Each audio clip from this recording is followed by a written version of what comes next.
Y luego empezaste tu nuevo podcast, que eso lo empezaste hace como, ¿cuántos? Como unos 4 meses. Sí, en septiembre. Se llama Dos Nombres Comunes. Sí. Y lo empezaste con Pepe el de Panda. Uh-huh. ¿Y cómo estuvo esa...? Sé que lo entrevistaste en tu podcast Habitat. Sí. Y lo escuché, estuvo buena. Lo entrevistaste en un restaurante, ¿no? Lo escuché un poquito. Con mucho ruido de fondo. Sí. ¿Y cómo estuvo esa sinergia, o de dónde nació la unión? Yo cuando lo entrevisté no lo conocía, no conocía mucho la música de Panda. Había escuchado la música de Panda, que no es mi tipo de música. Que ¿No te gusta el rock? No, sí me gusta el rock. El rock sí. Es una palabra muy... Panda es rock, sí. es lo único que hay de rock. No, sí me gusta mucho el rock, no, pero nunca me había llamado la atención la música de Panda. Okay. Y la percepción que yo tenía de Pepe era un poco a través de los medios y sí, tenía como que la idea que era una persona un poco difícil, complicada, y tenía mucha curiosidad. Entonces cuando me propusieron entrevistarlo, se me hizo muy interesante. Y después y esas son las cosas que me gustan mucho, de que tú puedes tener una percepción de una persona y luego te sientas a platicar. Y es de las entrevistas que más me han gustado, porque me cambió mucho, o me dio más bien la oportunidad de conocerlo a él. Okay. Y también ahí es donde puedes distinguir mucho entre lo que tú produces, como el resultado de tu creatividad puede ser que me gusta o no, pero no importa, o sea, no tiene nada que ver con cómo eres tú como persona. O puede ser que me gusta mucho lo que sacas, pero no me caes bien como persona. Entonces, una cosa no tiene que ver con la otra necesariamente. Me gustó mucho con eso. Siento que hay... Digo, normalmente sí van de la mano, ¿no? Puedes tú tener una idea de escuchar, hablando de la música, escuchando música de alguien y puedes pensar que esta persona ha de ser así o ha de ser así.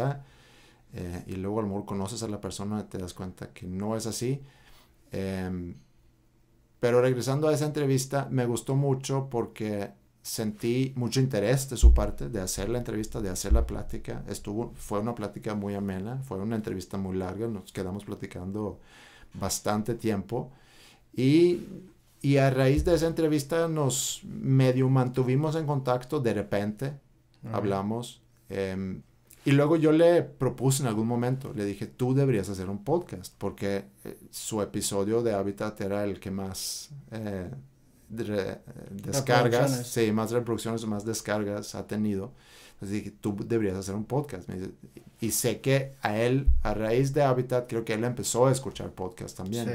Entonces tenía él el interés por los podcasts y entre pues la risa que yo le propuse eso y se le hizo chistoso y me dice, bueno, ¿por qué no hacemos otro episodio de Habitat o otra entrevista? Y le dije, no me interesa entrevistarte otra vez, o sea, ya hice eso, pero si realmente quieres hacer algo, déjame pensar y te propongo una idea. Y los podcasts que yo escucho, hay uno que son entrevistas, entonces ya había hecho yo las entrevistas, y hay otros que me gustan mucho, que son pues de temas semanales, ¿no? Dos chavos hablando, dos señores hablando, como lo quieras ver, dos vatos hablando. Sí. Y dije, bueno, algo así pudiéramos hacer.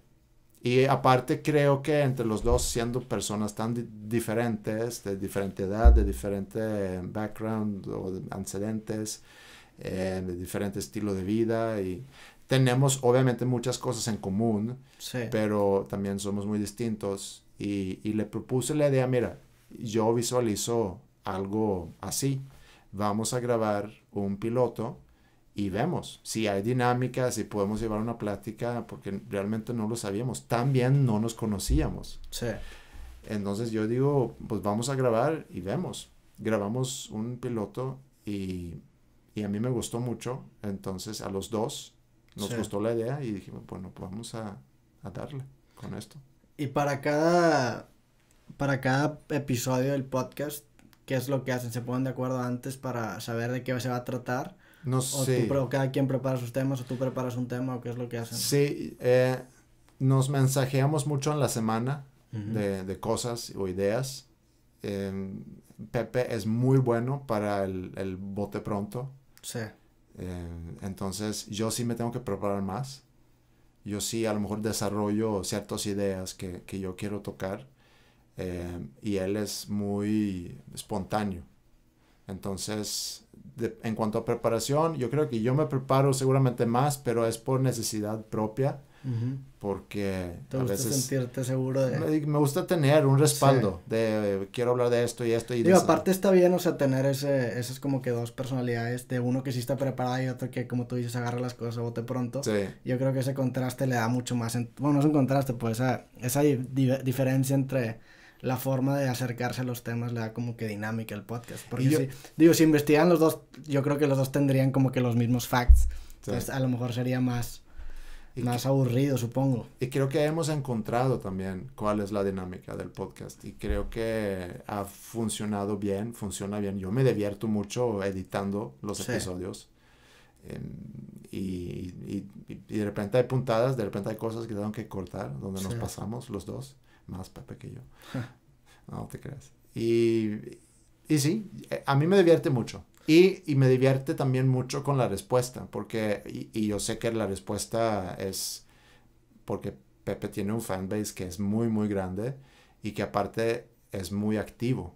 Sí. Opina mucho, escribe mucho, contesta mucho y pues obviamente que el mismo podcast ha logrado jalar eso. Mi aspiración o lo que yo quisiera es que pueda como que llegar afuera de eso también y que se empiece a ver como, digo, sé que en ojos de varios seguramente así se ve como un podcast con dos personas que platican de todo y nada. Sí. Pero sé que también hay muchos que escuchan porque ahí está un gran ídolo para mucha gente. O sea, ¿tú quieres que sea algo independiente, que sea un podcast? O sea, que tenga... Yo creo que lo es. Sí, yo también. Pero creo que todavía no llega a un público ya más general. Que no sea tanto fans de banda. Exacto. ¿Y qué esperas? No te pregunté eso con tu podcast pasado, pero ¿qué esperabas tú que pasara con tus entrevistas? ¿Lo hacías tú como hobby, como algo que te gustaba? Sí. ¿O tienes aspiraciones de monetizarlo o hacer algo de eso? Yo lo arranqué como que un proyecto muy personal, muy de hobby, pero muy relacionado también con todo lo que Alejandro, mi socio, y yo hemos construido durante 15, casi 16 años. Entonces, yo también veo esos 60 entrevistas como una especie de investigación también, de donde puedo o donde hemos podido aprender muchas cosas.